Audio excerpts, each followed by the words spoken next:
நிகழ்த்தும் ஆடித்தபசு.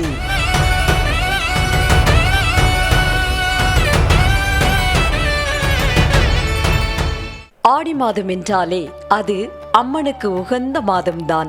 தேவர்களின் மாலை நேரமாக திகழும் ஆடி மாதத்தில் அம்பிகையை வழிபட்டால் அன்னையின் அருளால் அத்தனை நன்மைகளும் நமக்கு கிடைக்கும் என்பது சான்றோர் வாக்கு. அத்தகைய சிறப்பு பெற்ற ஆடி மாதத்தில் வரும் ஆடி செவ்வாய், ஆடி வெள்ளி, ஆடி கிருத்திகை, ஆடி அமாவாசை, ஆடி பூரம் போன்ற அத்தனை விழாக்களும் சிறப்பு வாய்ந்தவைதான். ஆனால் ஆடியில் வரும் ஒரு நாளில் செய்யும் வழிபாடு அம்பிகையின் அருளை மட்டுமல்லாமல் ஹரி மற்றும் ஹரனின் அருளையும் நமக்கு பெற்றுத்தரும் என்பது உங்களுக்கு தெரியுமா?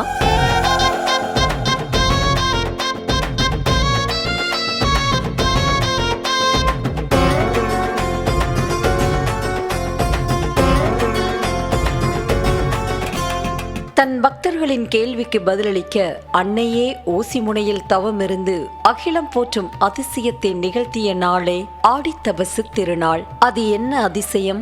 ஏன் அன்னை தவமிருந்தால் அந்த தவத்தினால் நமக்கு என்ன பயன்? இந்த வருடம் ஆடித்தபசு எப்போது வருகிறது என அனைத்தையும் தெரிந்து கொள்வோம். வாருங்கள்.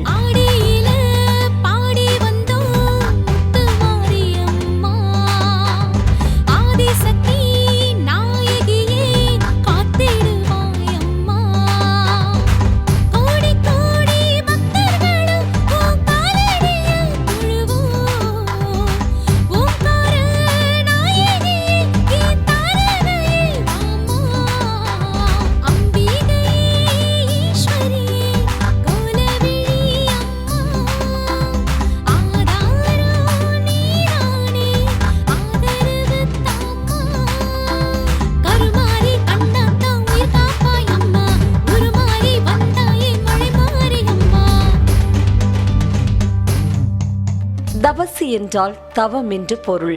ஆடி மாதத்தில் அன்னை மேற்கொண்ட தவமே ஆடித்தபசு என்று அழைக்கப்படுகிறது. ஆயிரம் ஆண்டுகளுக்கு முன்பு சங்கன், பதுமன் என்னும் இரு நாக அரசர்கள் வாழ்ந்து வந்தார்கள். சங்கன் கைலாசநாதனின் தீவிர பக்தன், பதுமனோ வைகுண்டவாசனின் பாசமிக்க பக்தன். என் ஈசனே பெரியவன் என்றான் சங்கன். இல்லை, என் நாராயணனே பிரபஞ்சத்தின் நாயகன் என்றான் பதுமன். பக்தியின் வழியில் வந்த இந்த வாதம் ஒரு கட்டத்தில் பிரிவினையாக மாறியது.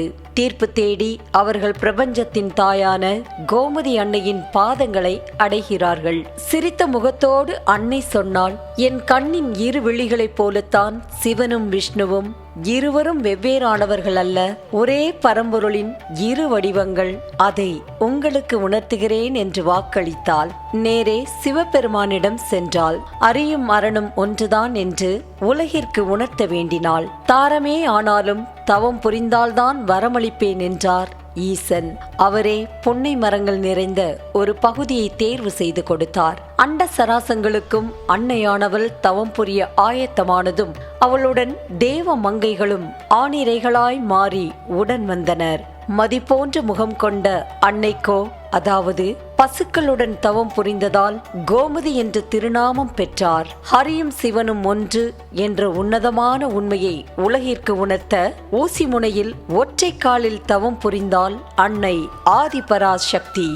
ஆதிசக்தியின் தவத்தை மெச்சி ஆடி மாதம் பௌர்ணமி நாளில் உத்திராட நட்சத்திரத்தில் இடப்பக்கம் ஜடாமகுடமும் கங்கையும் மழுவும் ஏந்திய சிவபெருமான், வலப்பக்கம் நவமணி கிரீடமும் சங்கும் துளசி மாலையும் ஏந்திய விஷ்ணு பகவான் என ஒரே திருமேனியில் ஸ்ரீ சங்கர நாராயணராக ஹரியும் மரணும் ஒன்றே என்ற மகா தத்துவத்தை உலகிற்கு உரக்க சொல்லும் விதமாக அம்பிகைக்கு காட்சி அளித்தார் ஈசன்.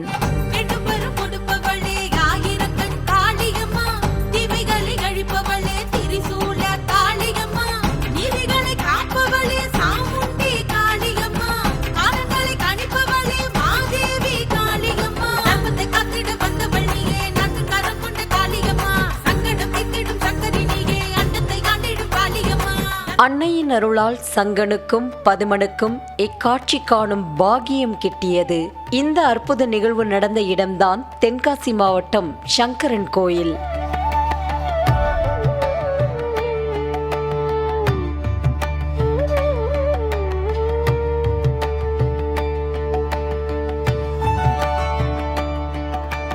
இங்குதான் இறைவன் ஸ்ரீ சங்கர நாராயணராகவும் அன்னை கோமதி அம்பாளாகவும் அருள் பாலிக்கின்றனர். இதனை நினைவு கூறும் விதமாக இத்திருக்கோயிலில் ஒவ்வொரு ஆண்டும் ஆடி மாதம் உத்திர நட்சத்திரத்தில் ஆடித்தபசு விழா கோலாகலமாக கொண்டாடப்படுகிறது.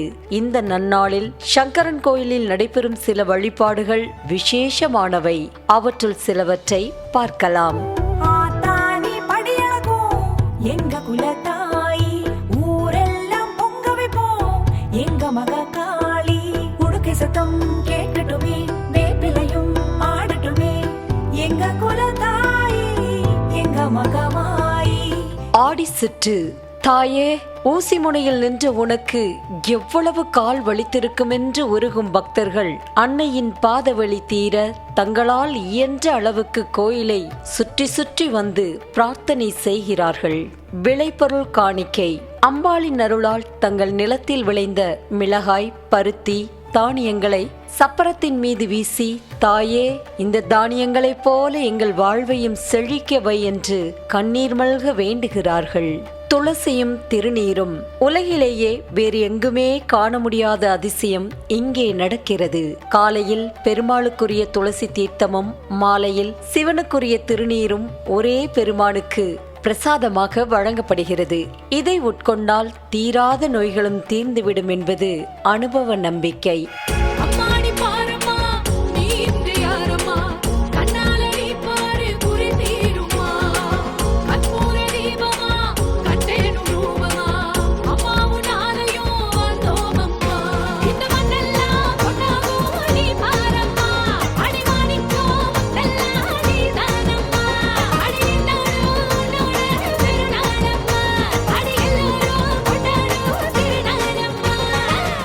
மாதத்தின் பௌர்ணமி நாளில் இந்த மண்ணில் நடக்கும் ஆடித்தபசு விழா வெறும் திருவிழா மட்டுமல்ல, அது மனித மனங்களில் இருக்கும் வேற்றுமைகளை அகற்றி அன்பையும் ஒருமைப்பாட்டையும் விதைக்கும் ஆன்மீக கடல்.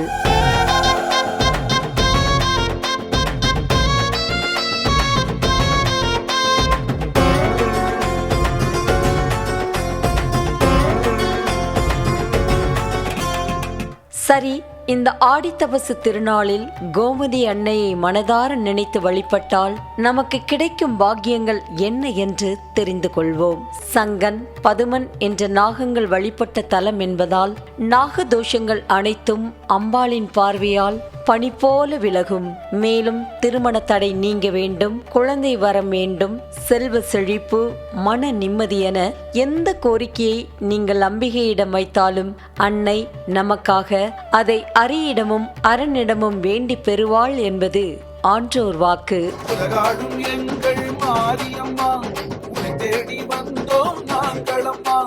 கலிகாலம் மாற்றும் சூரியம்மா, கண்ணீரை துடைக்க வாடியம்மா, அல்லும் பகலும் அன்போடு காக்கும் தன் கையின் சூலமம்மா, சொல்லும் செயலும் ஒன்றான தாயே, போல யாரும் இல்லையம்மா. இந்த வருடம் ஆடித்தபசு ஜூலை 28ஆம் தேதி செவ்வாய்க்கிழமை கொண்டாடப்படுகிறது. சங்கரன் கோயில் ஸ்ரீ சங்கர நாராயண சுவாமி கோயிலில் இந்த திருவிழா 10 நாட்கள் மிக விமர்சையாக நடைபெறும். சிகர நிகழ்ச்சியான ஆடித்தபசு தவசு காட்சி ஜூலை 28ஆம் தேதி நடைபெறும். இதில் மதியம் கோமதி அம்மன் தபசு மண்டபத்திற்கு எழுந்தருளுவார். மாலை சுவாமி சங்கர நாராயணராக அம்மனுக்கு காட்சி தருவார். இந்த காட்சியை காண பல்வேறு மாவட்டங்களில் இருந்தும் பக்தர்கள் திரள்வர்.